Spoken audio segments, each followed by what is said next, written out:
एक समय की बात है जब एक छोटे से गांव में एक बहुत ही गरीब परिवार रहता था।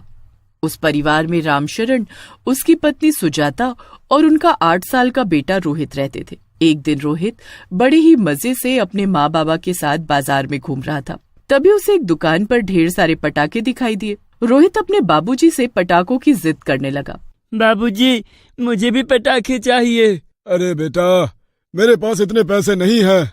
हम तो बाजार बस कुछ जरूरी सामान लेने आए हैं।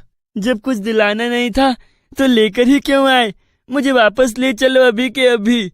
अरे बेटा, ऐसी जिद नहीं करते। देखो, अभी हमारे पास पैसे नहीं है। थोड़े दिन बाद जब बाबूजी को तनख्वाह मिलेगी तो तुमको पटाखे भी दिलवा देंगे। सब बच्चे अभी से पटाखे जला रहे हैं, बस मेरे ही बाबूजी मुझे कुछ नहीं दिलाते। रोहित बड़ा ही गुस्सा हो जाता है, पर उसके माँ बाप के पास इतने पैसे ही नहीं होते कि वो उसे मनाने के लिए पटाखे दिला सके। वो सब बिना बाजार घूमे ही घर वापस आ जाते हैं। रोहित बहुत नाराज होता है। खिड़की पर खड़ा वो दूसरे बच्चों को बम पटाखे जलाते हुए देख रहा होता है। अरे देख मुन्नी, ये अनार कितना ऊपर तक जाता है। मुझे तो डर लगता है अनार से। मेरी तो ये रंग बिरंगी फुलझड़ी ही अच्छी है। चुन्नू और मुन्नी घर के बाहर अपने पटाखे जला रहे होते हैं और रोहित उनको देखकर मुस्कुरा रहा होता है। थोड़ी देर बाद जब चुन्नू रोहित को आवाज देता है तो रोहित उदास हो जाता है और चुन्नू से बोलता है, नहीं, मैं नहीं आ सकता। मेरे पास पटाखे ही नहीं हैं। ओह, ये तो बहुत बुरा हुआ। तुम्हारे बाबूजी तुम्हारे लिए अभी तक पटाखे नहीं लाए। देखो ना, अपना रोहित कितना उदास है। उदास तो इसलिए है क्योंकि उसे छोड़ सब बच्चे अभी से पटाखे जला रहे हैं। तुम ये भी समझो ना कि हमारे पास खाने को तो है नहीं, तो फिर पटाखे कहाँ से लाएं? अरे मैंने कहाँ कुछ कहा। मैं तो सब समझती हूँ, पर अभी रोहित छोटा है इसलिए कुछ समझता नहीं। चलो अब जाने दो, चलकर सोते हैं। रामशरण और सुजाता अंदर जाकर सो जाते हैं और रोहित भी गहरी नींद में सो चुका होता है। रात को गांव में एक भूत आता है। उसके पास एक बड़ा सा बैग होता है। वो भूत रोहित के घर का दरवाजा खटखटाने लगता है। खटखटाने की आवाज से रोहित की आंख खुल जाती है। अरे, ये इतनी रात को खटखटाने की आवाज कैसी? माँ बाबूजी तो अंदर सो रहे हैं। कोई नहीं, मैं ही देख लेता हूँ। रोहित आंखें मलता हुआ उठता है और दरवाजा खोलता है। रोहित की एकदम से नींद ही उड़ जाती है। उसके सामने एक भूत खड़ा हुआ होता है जिसके हाथ में एक डिब्बा होता है। भूत, भूत! डरो मत बच्चे, मैं तुमको कुछ नहीं करूँगा। मैं तो तुम्हारे लिए ये पार्सल लाया हूँ। ये क्या है? ये तुम्हारे लिए है। इसे दिवाली पर ही जलाना और किसी को इसके बारे में मत बताना।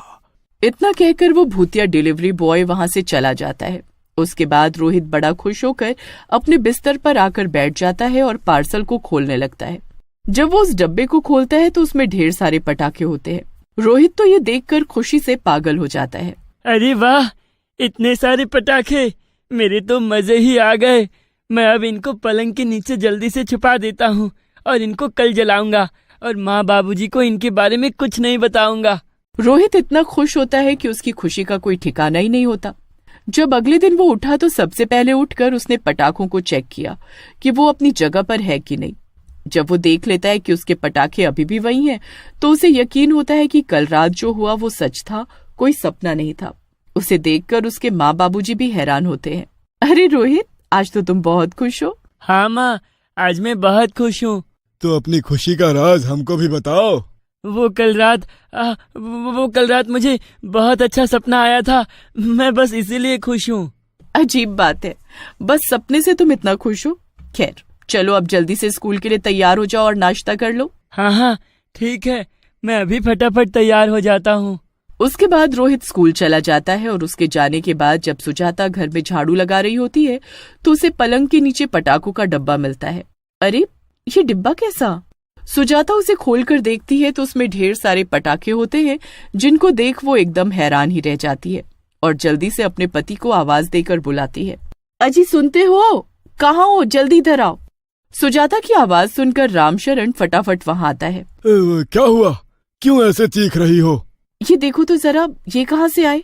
पटाखे से भरे डब्बे को देख रामशरण भी हैरान रह जाता है। मैं तो कोई पटाखे लेकर नहीं आया और कल रात तक पटाखों के पीछे ही रोहित मुंह फुलाकर बैठा था, तो फिर ये सुबह तक पटाखों का डब्बा कहाँ से आ गया?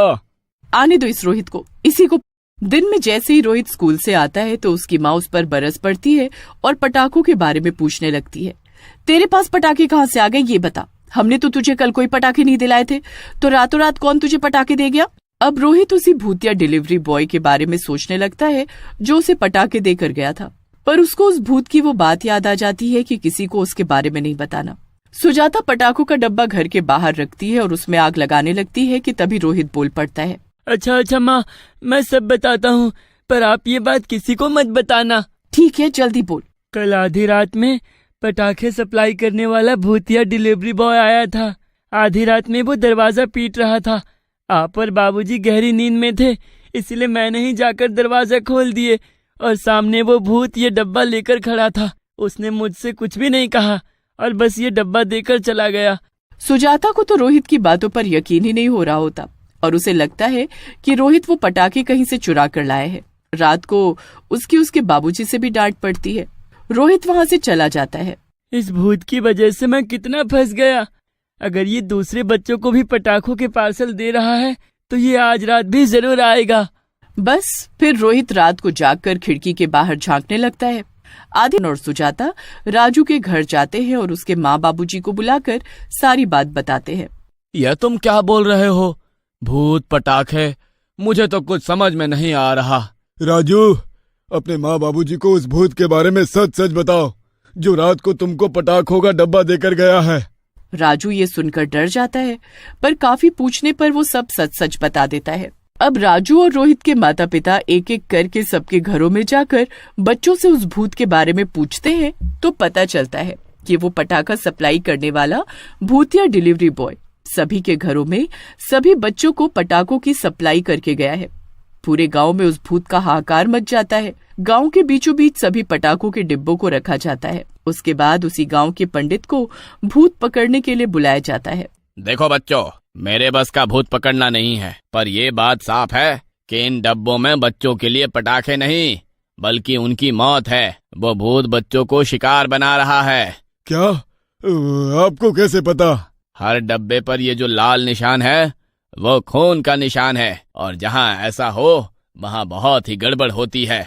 अब इसका एक ही हल है, इन पटाखों को बिना जलाए ही खत्म किया जाए। बस फिर गांव वाले उन पटाखों को एक बेकार कुएं में फेंकने लगते हैं। सारे पटाखे पानी में जाकर खराब हो जाते हैं। अब याद रहे कि आज से लेकर दिवाली तक अपने घर के बाहर एक दिया जरूर जलाना और उसमें काले तिल डालने हैं। इससे वो भूत आसपास भी नहीं भटकेगा। बस फिर ऐसा ही होता है। रात को जब वो भूत आता है तो सबके घर के आगे दिए देखकर दूर से ही भाग जाता है। ऐसे ही करते करते दिवाली आ जाती है और भूत अपने मकसद में नाकामयाब रहता है।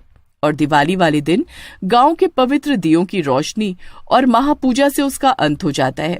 उसके बाद पूरा गांव बड़ी धूमधाम से दिवाली मनाता है और गांव का जमींदार इसी खुशी में सभी बच्चों को दिवाली वाले दिन पटाखे बांटता है, जिससे सब बच्चे भी खुश हो जाते हैं।